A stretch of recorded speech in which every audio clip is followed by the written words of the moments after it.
The old rules of business competition, they're basically getting thrown out the window. There's a powerful new idea that's changing how the most successful companies do more than just survive. They actually thrive. So let's get into it. Think about it. We all see this innovation treadmill in action every day. A company like TikTok gets to the top, but they absolutely cannot stand still. The second they stop reinventing how they do business, they risk becoming yesterday's news. This pressure is just relentless. And as this quote makes crystal clear, innovating isn't some nice to have anymore. It's the absolute cornerstone of staying in the game. So, okay, we get the pressure. It's one thing to say innovate or die, right? But how do you actually do it? What's the secret sauce? How do the absolute best companies manage to stay ahead of the curve year after year? Well, the answer lies in a really fundamental shift in thinking. It's about moving away from that old school one-way street between a business and its customers and embracing something way more collaborative. And this slide just lays it all out, plain and simple. For ages, the game was value in exchange. The company makes a thing, you, the passive customer, buy the thing. The end. But this new way, value co-creation, totally flips the script. Now, the customer is an active partner, and the value, it isn't just baked into the product, it's created together in the very moment that it's being used.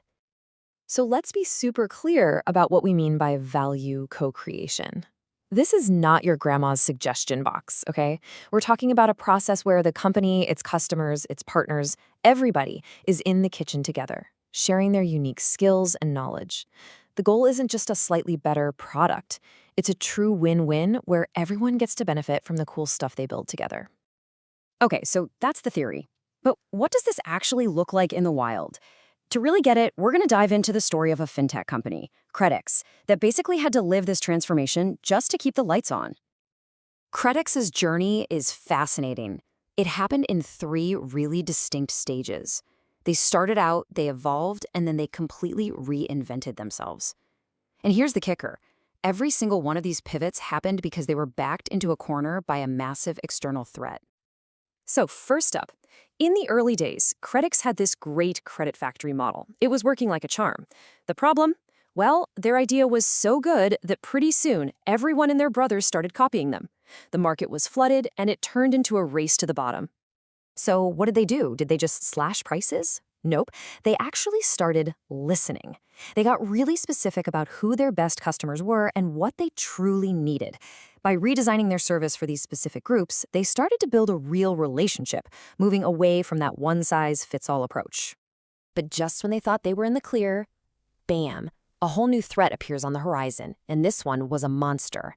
We're talking about internet giants like Alibaba storming their market.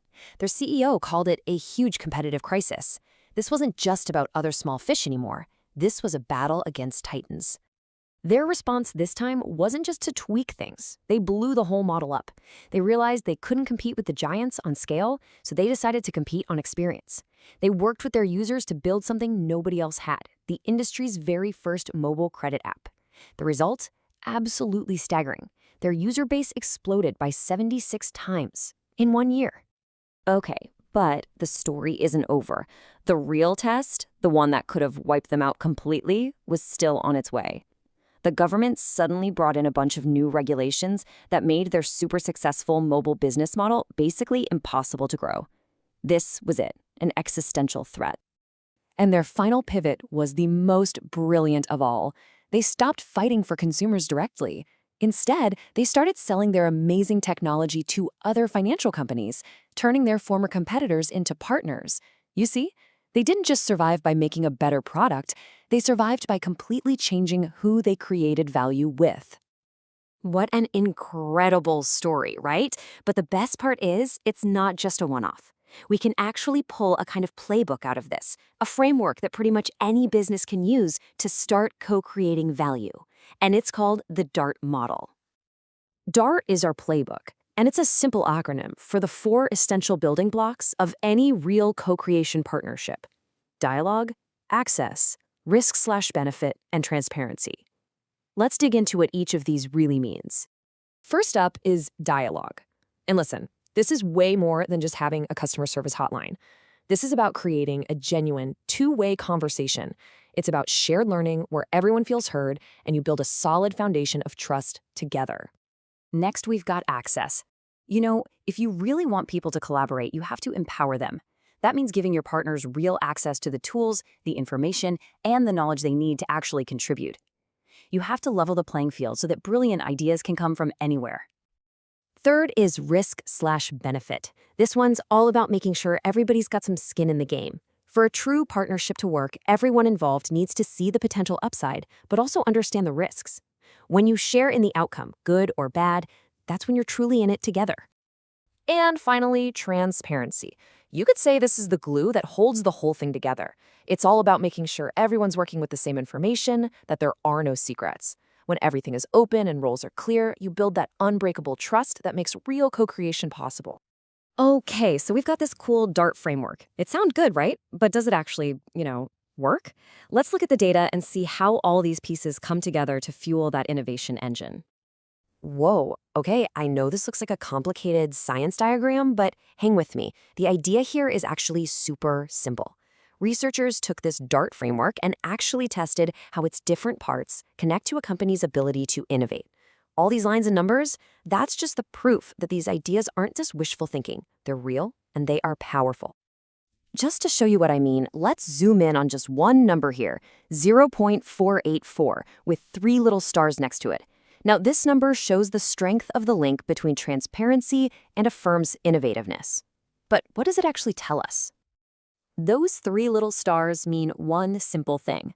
This connection is incredibly strong.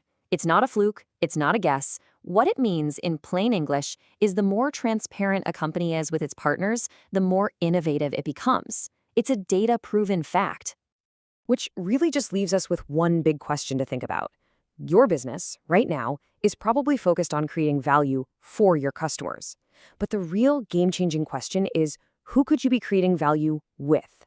Who are the partners out there, the customers, the collaborators, who could help you completely rewrite the rules in your own industry?